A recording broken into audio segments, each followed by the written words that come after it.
Okay, so yeah, we were given a really short time frame, and we've done that before. And like I said, it all kind of depends on the deal, the market, how busy you think the house is going to be, things like that.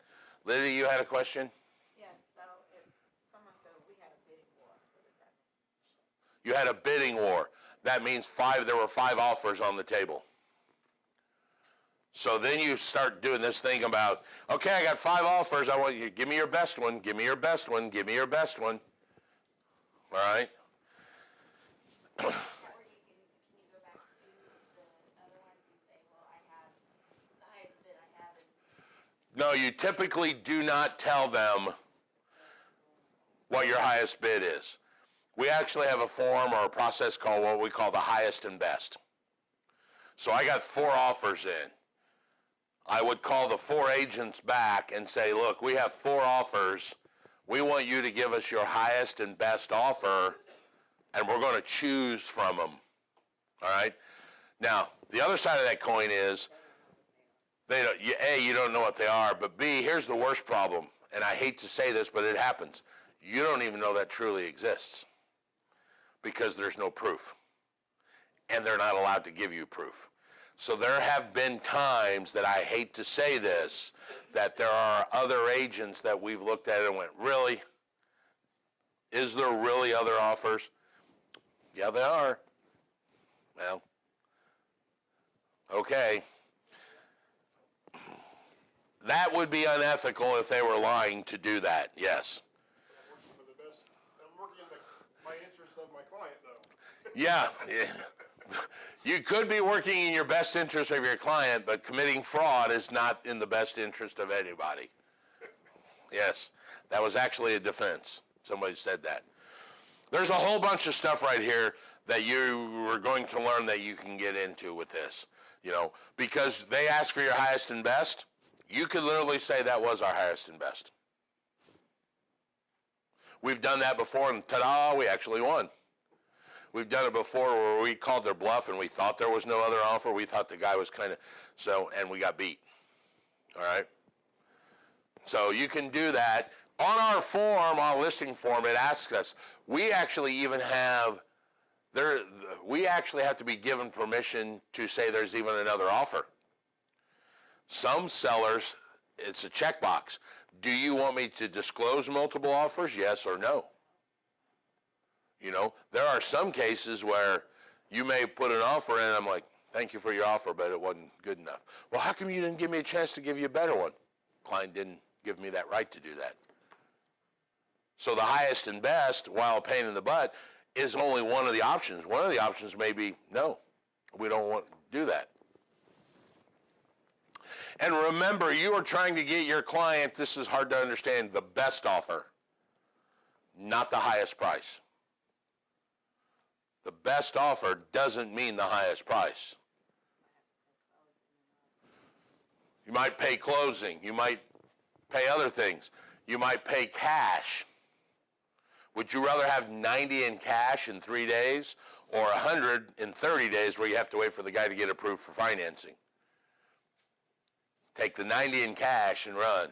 So that's the hard thing. We're not getting the highest price. You get your client the best deal. And then you start getting into stuff like, okay, her client's getting financing, which we haven't got to yet, FHA, that means she probably doesn't have a lot of money. Your client's getting an 80-20 loan that has 20 in cash. They've probably got money. That probably is a better deal than the FHA. That's just saying that you could get into that. Eli, one of our agents, had one where we had 6 of them, and I remember literally we laid them out on the table and we started numbered. Well, that one's got financing. That one's not got financing, but they want to wait, and that one's got to sell another house first. That one, and you started looking at them with your clients. It can get quite daunting to realize you've got 6 that are all over the board. All right? So it's got to have an offer and acceptance, got to have consideration. This is typically the money. The highest money is not always the best offer. But it does have to have some consideration.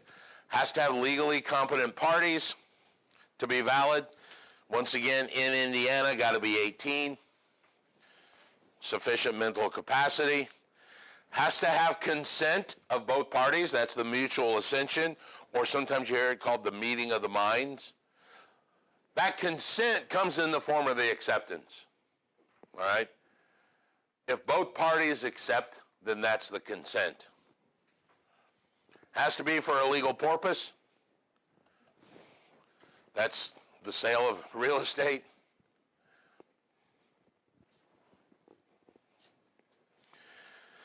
And those, my friends, are the elements of a valid contract. Now, here's the problem. When a contract comes to you, I hope that all the contracts you will ever deal with in your career are valid. That means all 5 parts are in place, all 5 parts are defendable, and they are all executable, meaning that it can happen. Because there are contracts that will show up that are called void or potentially voidable. Very key that you understand the difference. And there's enough of you on this test that I'm going to get one of you right now. So everybody pay attention.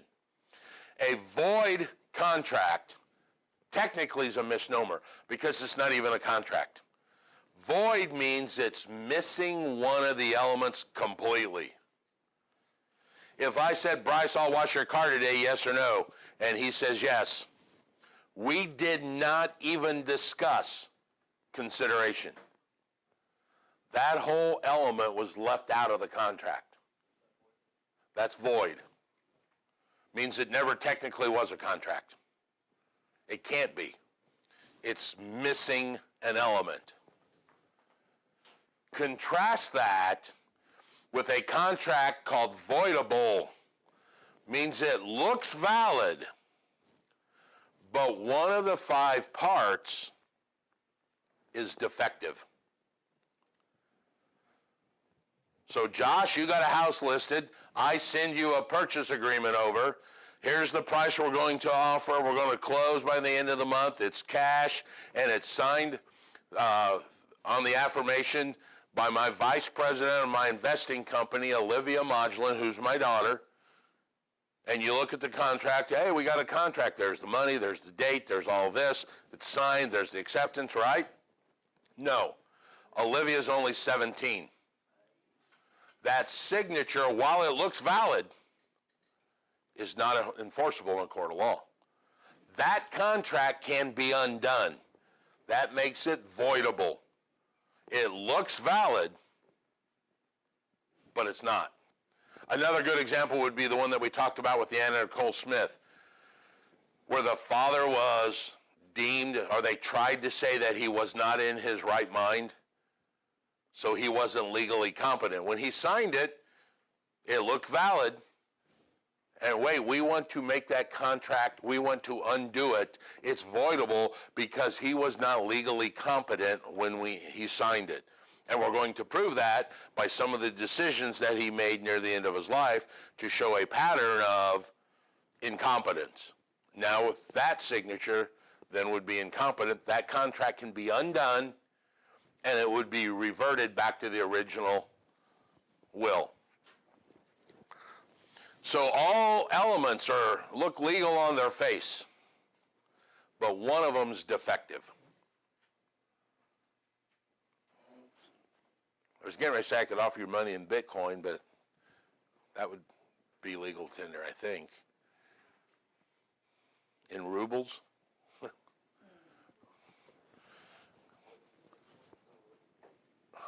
I don't know what Bitcoin's worth today. Anybody know?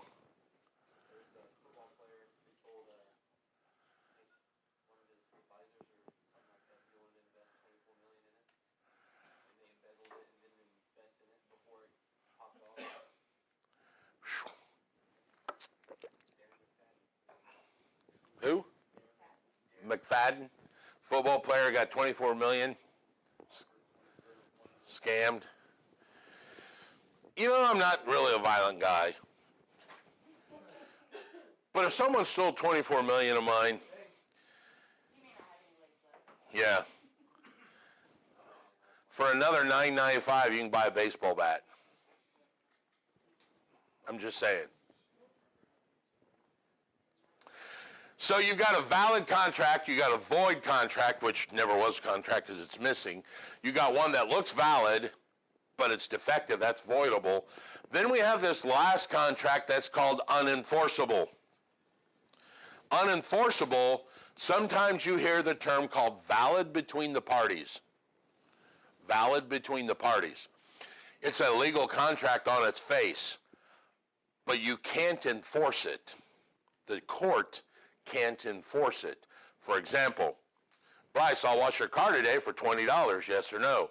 Yes. Judge cannot make me wash that car. Even that's still oral. Indiana can have oral contracts. What I'm telling you is if we go in front of the judge and the judge says, yeah, I believe there was a contract there, but I can't make Raymond wash the car. Even if I put a shotgun to his head, he still has an option. It's not a good option. So it's unenforceable. It's only valid between the parties, he and I. Most unenforceable contracts are only noticed once they are completed because somebody goes, hey, look, Bryce has got a clean car, Raymond's got $20, there must have been a contract there somewhere. Most people don't know that. If he goes to court, the judge says, hey, I can fine for you, but I can't really enforce this contract. Now, don't confuse that with something called a suit for specific performance. A suit for specific performance is when a judge fines for a client because they failed to do their part of the activity. We're going to talk about that. Remember I told you I been paid 10 times out in my career when deals didn't close because of lawsuits like this. All right? I was involved in one where the judge said, I can't make you buy the house, but I can make you pay for it. That was an unenforceable contract. He said, I can't make you take the title. Well, he didn't say that, but that's what he meant. But I can fine against you for that amount of money. All right? So valid, void, voidable, and unenforceable. Either party can sue to force performance. See here it says, for example, the oral agreement or sale of a parcel of real estate may be unenforceable. The defaulting party cannot be taken to court and forced to perform. This one gets confusing for people. All right, any questions on the validity of a contract? Just remember the two big ones. Void, it's missing one of the parts. Voidable means they're all there, but one of them's defective somehow. Typically, a minor signs on a contract. That can still be held up in court, and they can reaffirm once they turn 18, yes, I want to reaffirm that contract and make it now, put it in full force. Okay? Let's move on.